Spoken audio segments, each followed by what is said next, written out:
नमस्कार. अवधूत चिंतन श्री गुरुदेव दत्त. श्री स्वामी समर्थ महाराज की जय. आपण भैरवचंडी याग म्हणजे काय, तो कसा करायचा आणि केल्यानंतर आपल्याला त्याचे काय फायदे आहेत, आपले कोणते प्रश्न सुटतात, आपल्याला या भैरवचंडी सेवेची फलश्रुती काय आहे हे आपण आज जाणून घेऊया. बघा, भैरवचंडी सेवा ही आपल्या कुलदेवीची, आई भगवतीची खूप आवडती सेवा आहे. तर ही सेवा सर्वांनी करावी, ह्याचे खूप फायदे आहेत. बघा, तुमचे कोणतेही प्रश्न असू द्या, ते प्रश्न या भैरवचंडी सेवाने मार्गी लागतात. बघा, ही सेवा अष्टमी तिथीला, तसेच शुक्रवारी, मंगळवारी तुम्हाला जेव्हा वेळ मिळेल तेव्हा तुम्ही ती सेवा करू शकता. आई भगवतीची सेवा आहे ही आई भगवतीला अतिशय प्रिय असलेली भैरवचंडी सेवा आहे.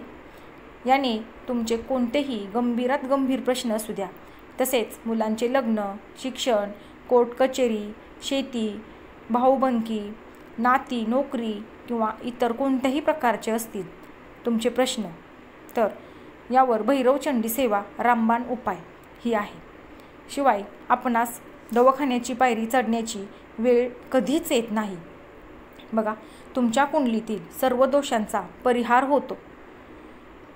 आई भगवती व खंडोबा स्वामी गुरुमाऊली यांचे आपल्याला आशीर्वाद प्राप्त होतात. तर ही सेवा सर्वांनी करावी.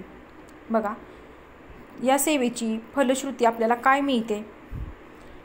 विवाह, आर्थिक प्रगती, बांधा, शत्रू त्रास, त्वरित कार्यसिद्धी, आरोग्य. बघा, काही लोक असे असतात शेजारचे की ते बिनकामाचेच खूपच त्रास देत राहतात आपल्याला.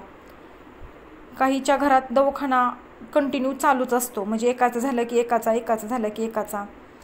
सौभाग्य, संरक्षण, विद्याप्राप्ती, कुलस्वामिनी कृपाप्राप्ती, निसर्ग निर्मिती व मानव निर्मित संकटांचे निवारण, तसेच संतती प्राप्ती. बघा, संतती प्राप्ती तर खूप जणांच्या ह्या समस्या आहेत. तर याच्यावर रामबाण उपाय तर ही सेवा आहे. बघा, रिपोर्ट नॉर्मल असले तरीसुद्धा खूप अडचणी, काही स्त्रियांना अजूनही संतान होत नाही, तर त्यासाठी खूप प्रभावशाली ही सेवा आहे. नोकरीत अडचणी असतात बघा, म्हणजे खूप दिवसापासून आपण एकाच ठिकाणी नोकरी करत असतो, तरीही काही लोकांना अजून परमनंट असा जॉब फिक्स लागत नाही, तसेच प्रमोशन मिळत नाही.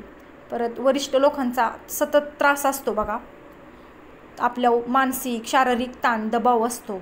तर या सेवेने खूप छान असा तुम्हाला फरक पडून जाईल. अशा विविध प्रश्नांवर श्री भैरवचंडी सेवा उपयोगी ठरते. आता बघा, व्यवसायातील सर्व प्रकारच्या बाधा, नकारात्मक शक्ती नष्ट होतात. आपण जेव्हा सुरुवात करतो, एखादा बिझनेस, धंदा, व्यवसाय आपण चालू करतो, त्यावेळेस काय होतं, खूप छान आपला धंदा चालतो, व्यवसाय चालतो, आणि मग कालांतराने काय होतं, तो हळूहळू असा ठप्प होत जातो.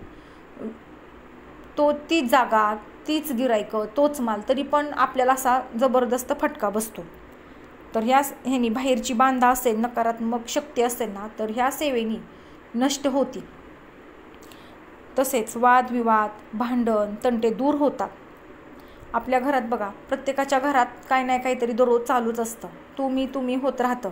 त्यामुळे ह्या सेवेनी ना खूप छान तुम्हाला फरक पडेल. कोर्ट कचेरी खटल्यात यश मिळते. बघा, आता तुम्ही जर तुमची काही कोर्टाची कामे असतील तर त्यात तुम्हाला 100% यश मिळणारच.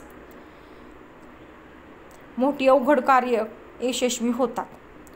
बऱ्याच दिवसांची काही रखडलेली कामे असतात ना, तर या सेवेने तुमची ही सेवा केली तुम्ही तर ना, ती काम तुमचं यशस्वी होणार. रखडलेली कामं आहेत ना, ती पूर्ण होणार. शारीरिक व्याधी, दुखणे असतात बघा, ते सुद्धा संपून जाते. तसेच शत्रुनाश, बिनकामाचे शत्रू तर तयार होतात बघा आपले. आपण आपल्या कष्टाने करतो तरीसुद्धा लोकांना बघवत नाही. शत्रू तयार करायचे नसतात, ते ॲटोमॅटिक तयार होत राहतात. माणसांना जलन होत राहते. एखादा माणूस बघा असा पुढं गेला एखाद्या धंद्यात म्हणा, नोकरीत किंवा शेती व्यवसायात, तर काही लोकांना ना ते अजिबात बघवत नाही. तर ही सेवेनी तुमचे शत्रूसुद्धा तुम्हाला त्रास द्यायचे कमी होते. वेदीनाश, सर्व कार्यसिद्धी होते. मोठ्या कार्यात अडथळे दूर होतात. अशा अनेक किचकट व न सुटणाऱ्या प्रश्नांवर रामबाण उपाय श्री भैरवचंडी सेवा तर ही सेवा आहे, तुम्ही ही सेवा नक्की करा आणि ह्यात तुम्हाला बघा खूप छान अनुभव येईल. ही सेवा जी आहे बघा आपल्या केंद्रात होत राहते. तर त्र्यंबकेश्वर नाशिक येथे होत असते. तर त्यात तुम्ही जर सामील झाला आणि ही सेवा केली, बघा आपण घरी करतो दुर्गा सप्तशती पाठ ही, तर आपल्याला फार फळ त्याचं मिळत नाही. पण ज्यावेळेस आपण सामूहिकरित्या ही सेवा करतो ना, तर खूप छान त्याचे अनुभव येत राहतात बघा. तर तुम्ही काय करा, जास्तीत जास्त सेवेकऱ्यांनी या उच्च कोटीच्या सेवेचा लाभ घ्या. ही सेवा बघा होत राहते आपल्या केंद्रात. वरवर सेवेकरी जाऊन त्र्यंबकला आता आहे बघा, तर तुम्ही तिथं जाऊन ही सेवा तुम्ही करू शकता. तुमचे आर्थिक प्रश्न काय असतील खूप किचकट कधीच न सुटणारे, ते सुद्धा तुमचे सुटून जातील. तर केलेली सेवा श्री स्वामी चरणार्पणमस्तु. तुम्हाला व्हिडिओ आवडल्यास लाईक, शेअर आणि सबस्क्राईब करा. तोपर्यंत तुम्हा सर्वांना श्री स्वामी समर्थ.